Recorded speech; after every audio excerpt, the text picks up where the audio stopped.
Good morning विद्यार्थियों, कैसे हैं आप। तो आपने पढ़ा होगा इसके बारे में। कल अपन ने पढ़ा था शून्य कोटि की अभिक्रिया के लिए समाकलित वेग समीकरण। आज हमारा टॉपिक रहेगा प्रथम कोटि अभिक्रिया का समाकलित वेग समीकरण किस प्रकार से हम ज्ञात करते हैं। तो यहाँ पर भी क्वेश्चन इसी तरह आएगा कि प्रथम कोटि अभिक्रिया किसे कहते हैं, इसके समाकलित वेग समीकरण को व्युत्पन्न कीजिए।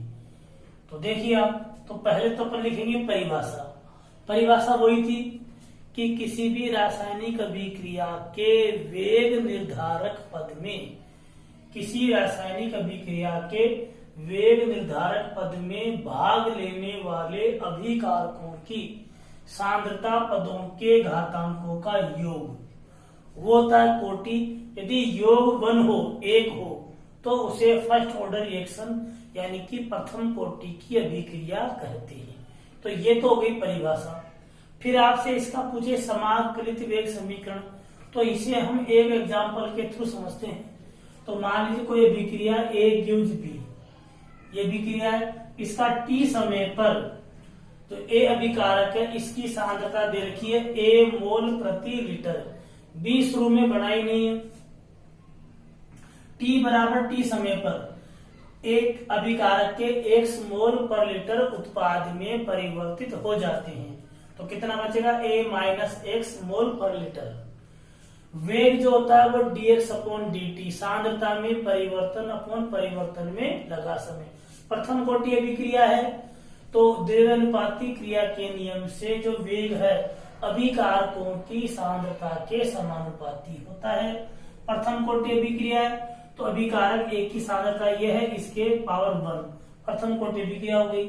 वेग समानुपाती हटाया तो K1 आ गया। K1 यहाँ पर कहलाया आ गया K1 A माइनस x की पावर 1। इस अभिक्रिया, ये जो समीकरण है, समीकरण 1 है, इसे हम कहते हैं प्रथम कोटि अभिक्रिया का अवकलित वेग समीकरण, differential rate equation of first order reaction.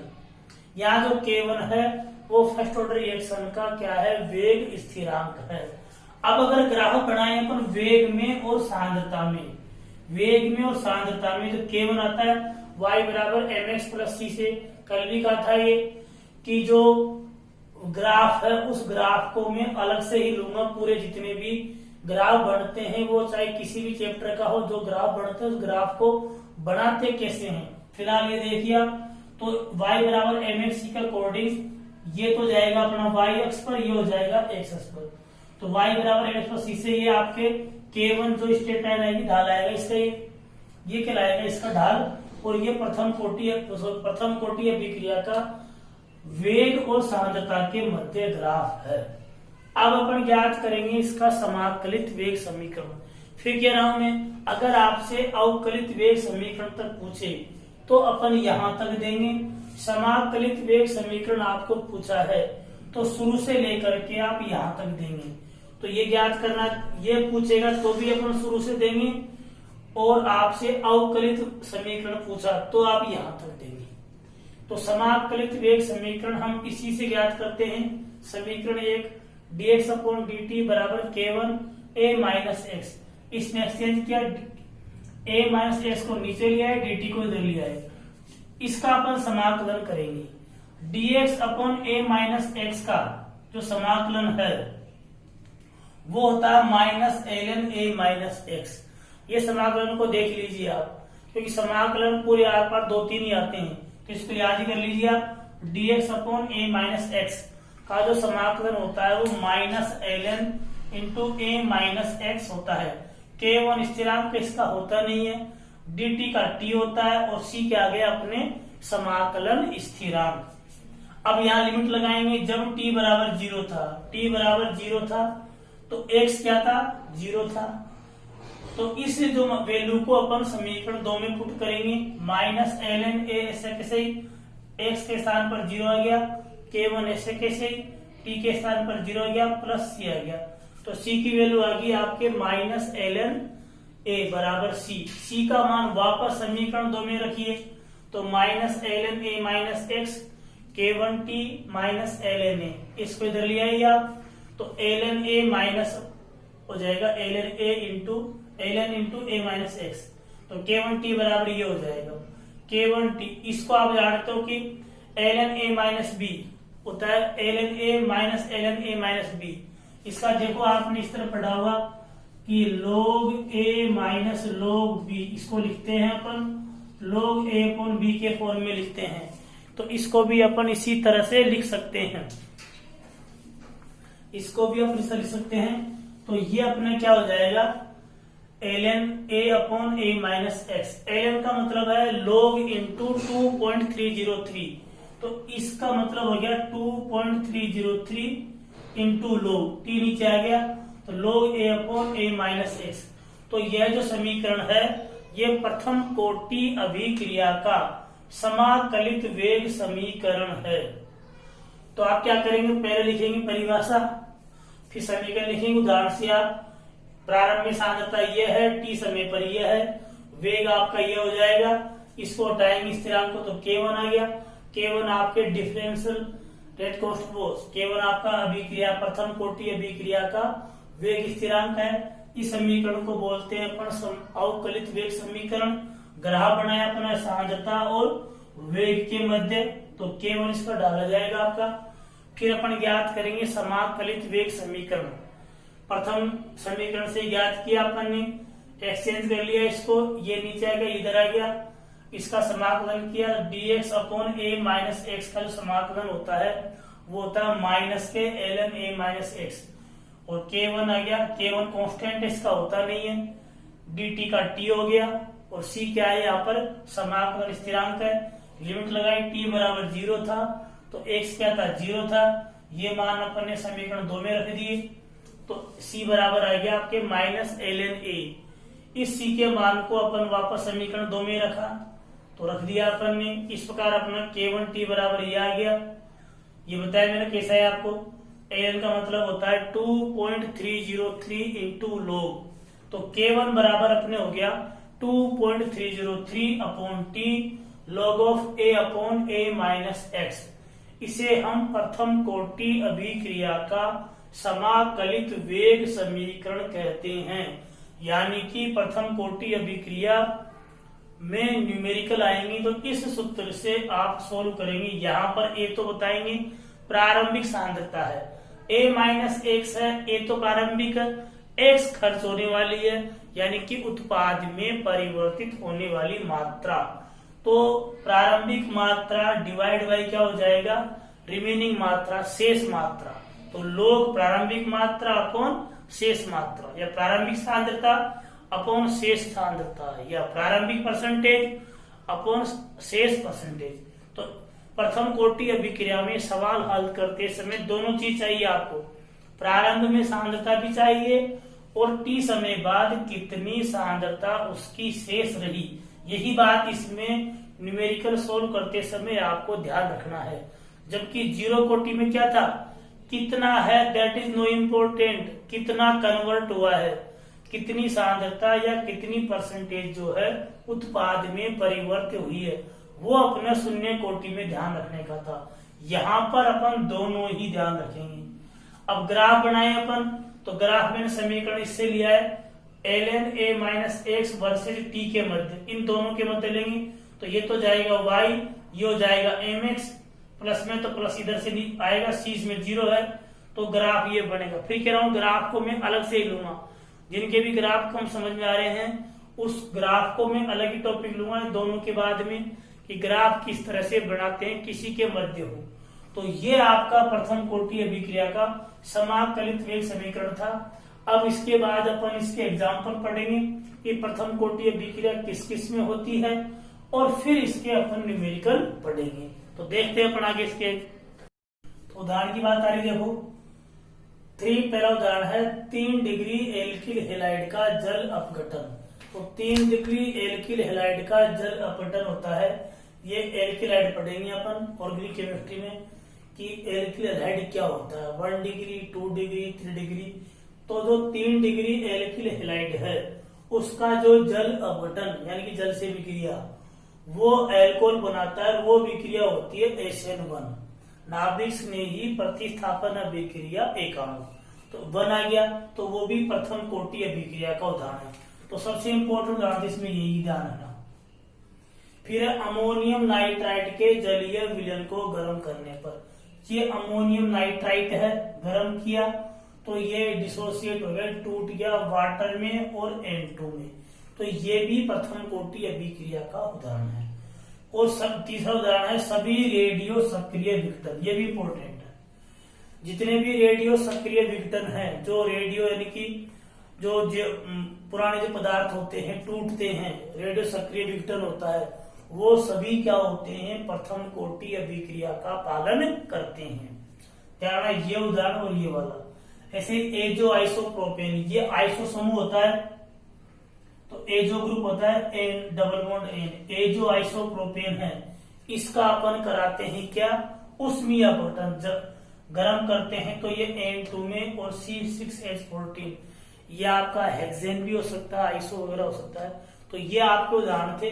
उदाहरण number 1 alkyl 3 degree alkyl halide का जल अपघटन और सभी रेडियो सक्रिय विघटन, ये तो खूब पूछा गया है। फिर भी एक और आएगी अपना अभिक्रिया छद्म कोटि की अभिक्रिया, वो भी प्रथम कोटि होती है, तो वहां पर मैं इसकी ट्रिक बताऊंगा आपको कि प्रथम कोटि अभिक्रिया के उदाहरण को कैसे याद करेंगे। अब इसके अपन संबंधित क्वेश्चन, हाँ जी देखो पहला क्वेश्चन ये है, एक प्रथम कोटि अभिक्रिया में अभिकारक की प्रारंभिक सांद्रता 0.8 मोल पर लीटर है, 20 मिनट बाद अभिकारक के 0.2 मोल पर लीटर उत्पाद में परिवर्तित हो जाते हैं, तो इस अभिक्रिया का वेग स्थिरांक ज्ञात करना है।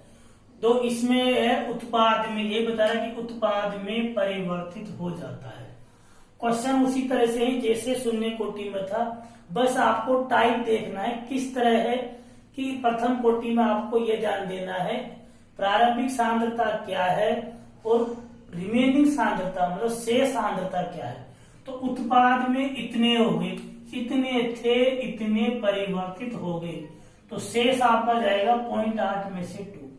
यहाँ पर देखो क्या कह रहा है, प्रथम कोटि अभिक्रिया में अभिकारक की प्रारंभिक सांद्रता है 0.8 मोल पर लीटर, 20 मिनट बाद मैंने ये क्वेश्चन लिया है, ये रह जाती है मतलब शेष है ये, तो यहाँ तो ये तो जाएगा A-X, ये तो जाएगा आपका A-X और ये हो जाएगा आपका A, यहाँ पर भी ये क्या है A होगा और यहाँ पर जो A-X होगा वो होगा अपना 0.8 माइनस 0.2 यानी कि 0.6 मोल पर लीटर।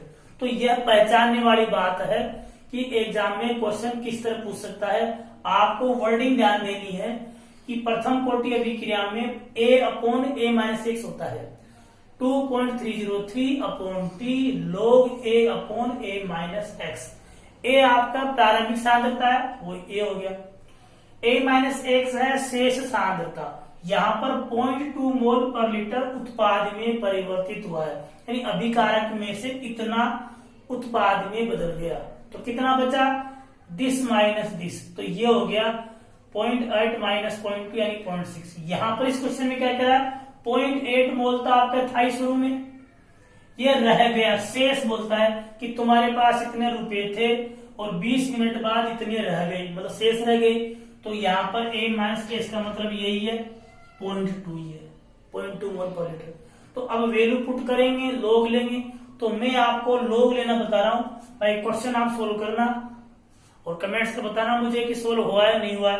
तो पहले जरा सा लॉग देख लेते हैं अपन। तो लॉग देखिए, ये कुछ जो आपको लर्न करने पड़ेंगे। log 1 की वैल्यू 0 होती है, log 10 की वैल्यू 1 होती है, log 100 equal to 2, log 1000 equal to 3। फिर 0 बढ़ेगा तो बढ़ता जाएगा 4, 5, 6। एक तो आपको ये लर्न करना है। फिर आपको log 2 की वैल्यू होती है 0.3010, log 3 की वैल्यू होती है 0.4771, log 5 की वैल्यू होती है 0.6990, log 7 की वैल्यू होती है 0.8451, log 11 की वैल्यू होती है 1.0414। हालांकि log की वैल्यू एग्जाम में गिवन होती है और बड़े क्वेश्चन आपके आते हैं सिंपल वैल्यू आती है तो इजीली कट पिट जाए, फिर भी आपको आना चाहिए। एक तो आपको ये लर्न करना पड़ेगा आपको, log 1 की वैल्यू 0 होती है, 10 की वैल्यू 1 होती है, 100 की वैल्यू 2, 1000 की 3, इसी तरह log 2 की वैल्यू 0.3010, log 3 की वैल्यू 0.4771, log 5 की वैल्यू 0.6990, log 7 की वैल्यू 0.8451 एंड log 11 की वैल्यू 1.0414। इसके अलावा कुछ और फॉर्मूले हैं वो आते होंगे आपको, फिर भी आप देख लीजिए। जैसे कि log a अपॉन b, ये बताया था आपको, log a minus log b होता है, log a इंटू b ये होता है log a plus log b, इसी तरह log a की पावर n ये होता है n log a। अब जैसे आपके आ जाए एग्जाम्पल ये log 15 आ जाए आपके, तो इसको सोल्व करेंगे आप log 5 into 3, 5 into 3 it means ये हो जाएगा log 5 प्लस log 3। 5 की वैल्यू होती है 0.6990, 3 की वैल्यू होती है 0.4771, दोनों को ऐड कर देना, log 15 की वैल्यू आ जाएगी। इस प्रकार से अपन log जो है सोल्व कर सकते हैं। अब जो अपन क्वेश्चन पाते हैं, अपन जो क्वेश्चन दिया था आपको कि ये क्वेश्चन अपन कैसे सोल्व करेंगे, एक देख लीजिए आप, फिर कर लेना उसी के अनुसार आप। तो ये जो पहला क्वेश्चन है उसको सोल्व करके बता रहा हूं आपको मैं। तो प्रथम कोटि अभिक्रिया में जो वेग स्थिरांक को ज्ञात करने का जो फॉर्मूला होता है वो फॉर्मूला होता है अपना K1 equal to 2.303 upon T log a upon a minus x। K1 ज्ञात करना है 2.303, ये अपना कांस्टेंट है, t की वैल्यू अपने है 20 मिनट, तो यहां पर हो जाएगा आपका 20 मिनट इंटू log a अपने यहाँ पर 0.8 है, ये 0.8 ये है, ये रह गया अपना, बताया मैंने डायरेक्ट आपको कि ये उत्पाद में परिवर्तित होता है, तो a माइनस एक्स अपने यहाँ पर 0.6 रह जाता है, तो पॉइंट से पॉइंट ये 4 और 3, तो K1 इक्वल टू 2.303 अपॉन 20, तो ये log 4 माइनस log 3, तो इधर से आपकी K1 इक्वल टू 2.303 अपॉन 20। अब log 4 का मतलब है log 2 इंटू 2, log 2 की वैल्यू क्या होती है, ये हो गया log 4, यानी कि log 2 प्लस log 2, log 2 की वैल्यू होती है 0.3010, ये भी 0.3010, इनको ऐड करते हैं तो 0.6020, तो ये आ जाएगा आपके 0.6020। 3 की वैल्यू बताई 0.4771, इनको माइनस करना, इसे मल्टीप्लाई करके डिवाइड बाय 20 करना, जो आंसर आएगा वो आपके मिनट का ये आ जाएगा मिनट इनवर्स। तो ये अपने क्या नाम से प्रथम कोटि अभिक्रिया का एक क्वेश्चन होगा। दूसरे क्वेश्चन में भी आपको इसी तरह करना है, ओनली आपको इसकी जगह a या तो 0.8 ही रहेगा, a माइनस एक्स के स्थान पर क्या आ जाएगा, यहाँ पर 0.2 जाएगा, बाकी पैटर्न वही रहेगा। उसी तरह से आपको सवाल हल करने हैं। अगला टाइप का क्वेश्चन देखिए कि किस तरह क्वेश्चन पूछ सकते हैं। हाँ जी, ये क्वेश्चन है, एक प्रथम कोटि अभिक्रिया जो 40% है वो 80 मिनट में पूर्ण होती है, तो इसका वेग स्थिरांक आपको ज्ञात करना है। यहाँ परसेंटेज यानी कि प्रतिशत 40%, यानी 100 में से 40%। तो अपन यहाँ पर देखो इसको सोल्व करते हैं। a अपन ने मान लिया 100, तो x हो जाएगा, x यानी कितना खर्च हो रहा है 40%, तो a माइनस x हो जाएगा, यानी कि 100 माइनस 40 बराबर 60। तो आप डायरेक्ट इसको भी कर सकते हैं। तो K1 बराबर अपना फॉर्मूला है 2.303 upon T log a upon a minus x. आप चाहो तो पहले यहाँ पर 100 रख दो, फिर 100 माइनस 40 और ऐसा बता दिया तो डायरेक्ट पुट कर सकते हैं पढ़ो। तो K1 बराबर 2.303, टी अपन को दे रखा है यहाँ पर 80 मिनट, तो ये 80 हो गया आपका, log ए आपका 100 और ये आपका हो गया 100 माइनस 40, तो K1 बराबर 2.303 अपॉन 80 इंटू log 100, और ये रह गया 60, ये कट गया 5 और ये रह गया आपका 3, तो K1 बराबर आ गया 2.303 अपॉन 80 इंटू log 5 की वैल्यू होती है आपके 0.6990, 3 की जो वैल्यू है वो होती है आपके 0.4771। तो इसको अपन क्या करेंगे, माइनस करेंगे, इसमें से ये जो बचेगा उसको इससे गुना करेंगे, डिवाइड बाय 80, जो भी आंसर आएगा वो आपके मिनट इनवर्स में आ जाएगा। ये अपना पहले क्वेश्चन का आंसर हो गया, क्योंकि 40% आपके 80 मिनट में पूर्ण हो रही है। 40% का मतलब है 100 में 40, तो ए अपन ने यानी प्रारंभिक मात्रा अपन ने 100% मान ली, वही अभिकारक की मात्रा मान ली अपन ने। 40 यानी x जो है 40% पूर्ण हो रहा है, तो शेष कितना, क्योंकि प्रथम कोटि में अपन को प्रारंभिक भी चाहिए और शेष मात्रा भी चाहिए। प्रारंभिक अपन ने 100 माना, 40 आपने पूर्ण हो रहा है, तो कितना बचा 100 माइनस 40 यानी कि 60। तो अपना सूत्र यह है प्रथम कोटि अभिक्रिया का, K बराबर 2.303 upon T log A upon A minus x। तो A के स्थान पर आ गया 100 और A माइनस x के स्थान पर आ गया 100 माइनस 40 यानी कि 60 रह गया। 0 से 0 कैंसिल हो गई, ये 2 से कट गया 5 बार, ये कट गया 3 बार। अब ये रहेगा log लिखना पड़ेगा पहले आपको यहाँ पर, तो ये log 5 माइनस log 3 होगा। log 5 की वैल्यू ये है, 3 की वैल्यू ये है, इसमें से ये माइनस करेंगे अपन, माइनस करके इससे मल्टीप्लाई कर देंगे, मल्टीप्लाई करके डिवाइड बाय 80, जो भी आंसर आएगा अपने वो K1 आ जाएगा अपने मिनट इनवर्स में, क्योंकि यहाँ पर दे रखा है मिनट में। तो ये तो हो गया आपका ये वाला क्वेश्चन। अब इस क्वेश्चन की बात करते हैं अपन, इस क्वेश्चन को कैसे सोल्व करेंगे। ये 2 क्वेश्चन आ गए इसमें, देखो एक साथ ही 2 क्वेश्चन आ गए इसमें, तो इनको अपन कैसे सोल्व करेंगे। देखो प्रथम कोटि अभिक्रिया 20% 40 मिनट में पूर्ण होती है, तो बताइए 80% कितने मिनट में पूर्ण होगी। यानी पहले वाले में समय दे रखा है, दूसरे वाले में समय पूछा है, तो पहले समय निकालने के लिए प्रथम कोटि में आपको एक स्थिरांक चाहिए, क्योंकि सूत्र अपना यही है K बराबर 2.303 upon T log of A upon A minus x। ए पता है अपन को 100 है, या ये 80 में आएगा तो 80 खर्च होगा तो 20 बच जाएगा अपने।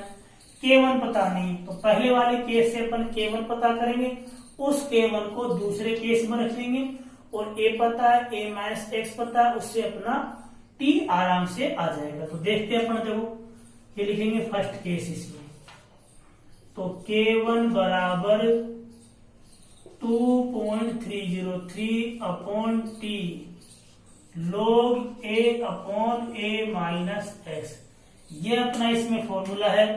तो देखिए K1 बराबर ये हो गया 2.303, T अपना दे रखा है 40 मिनट, ये log हो गया 100 और 100 माइनस 20, क्योंकि 20% जो है ये पूर्ण हुआ है। तो K1 बराबर 2.303 अपॉन 40 इंटू log, ये हो जाएगा 100 माइनस 80, क्योंकि 20% पूर्ण हुआ है, तो ये कट जाएगा आपका 5 और ये रह जाएगा 4। अब इसको आगे सोल्व करते हैं, देखिए इसी का बता रहा हूं, इधर लिख रहा हूं। तो ये K1 इक्वल टू, देखिए आप K1 equal to 2.303 upon 40 log 5 minus log 4, ये रहेगा log 5 माइनस log 4। तो K1 equal to 2.303 upon 40, log 5 की वैल्यू बताई थी आपको 0.6990, log 4 यानी log 2 प्लस log 2, log 2 की वैल्यू होती है 0.3010, 4 की डबल हो जाएगी 0.6020, 6020। तो K1 equal to 2.303 upon 40 into यह कट दिया बच जाएगा आपका 0790। ये आपके K1 की वैल्यू आ गई। अब सेकंड केस में क्या करेंगे अपन, वही K1 equal to 2.303 upon T log A upon A minus X. इस K1 की वैल्यू यहां से पुट कर देंगे अपन, तो अपन आ जाएगा, देखो ये 2.303 अपॉन 4T। इसको सोल्व मत करना है, कट जाएगा, इसलिए 0.0970। हाँ जी, ये हो जाएगा आपका डिवाइड बाय, ये हो गया आपका इक्वल टू 2.303। टाइम दे रखा आपको, टाइम निकालना है अपन को, log 100 अपॉन 100 माइनस 80% पूर्ण हुआ है, तो ये हो गया। ये आप कैंसिल हो जाएंगे, तो ऊपर बचेगा ये 0.0970 upon 40 equal to 1 upon T log 100 upon 20। तो ये कट गया आपके 5 टाइम्स, तो ये 0.0970 upon 40 equal to 1 upon T। log 5 की वैल्यू होती है 0.6990। तो T बराबर आप इसको क्रॉस मल्टीप्लाई कर लेंगे, यानी कि ये हो जाएगा 40 इंटू 0.6990 डिवाइड बाय 0.0970। जो भी आंसर आएंगे वो आपके मिनट में आंसर आ जाएंगे। तो वो अपना इस क्वेश्चन का आंसर होगा।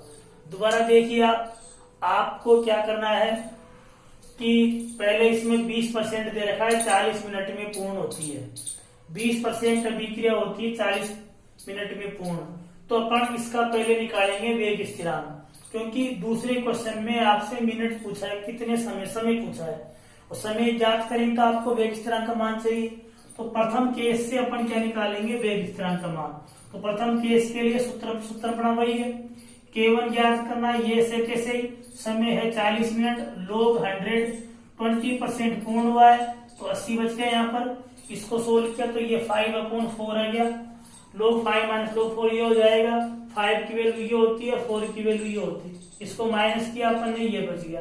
ये मल्टीप्लाई नहीं करेंगे क्योंकि कट जाएगा, इसलिए इसको ऐसे रहने देना, आप टाइम वेस्ट मत करना इससे।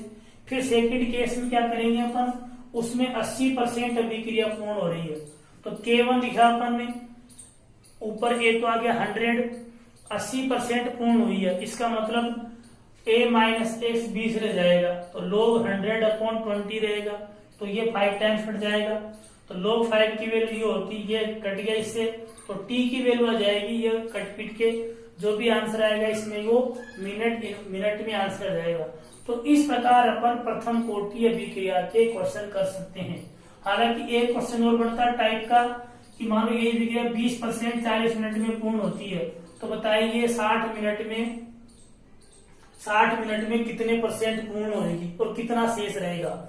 उसके लिए एंटी लॉग ज्ञात करना होता है, एंटी लॉग आना चाहिए, क्योंकि एंटी लॉग के लिए लॉग टेबल प्रोवाइड करनी होती है और वो प्रैक्टिकली पॉसिबल नहीं है। एग्जाम्स में लॉग टेबल मिलती नहीं है, एंटी लॉग निकालने के टेबल चाहिए, इसलिए मैंने वो टाइप आपको दिया नहीं है। लॉग की वैल्यू तो आपको एग्जाम मिल सकती है, क्योंकि जो लोग आ रहे हैं, फिर भी जो लोग 2, 3, 5, 7, 11 ये आपको आना चाहिए। और बाकी इस तरह से क्वेश्चन है 5 टाइप के, कुछ 4 टाइप के बताएंगे ना आपको, इनमें से ही आते हैं। और आगे अपन पढ़ेंगे अर्धायु काल, उससे संबंधित पढ़ेंगे क्वेश्चन कौन कौन से।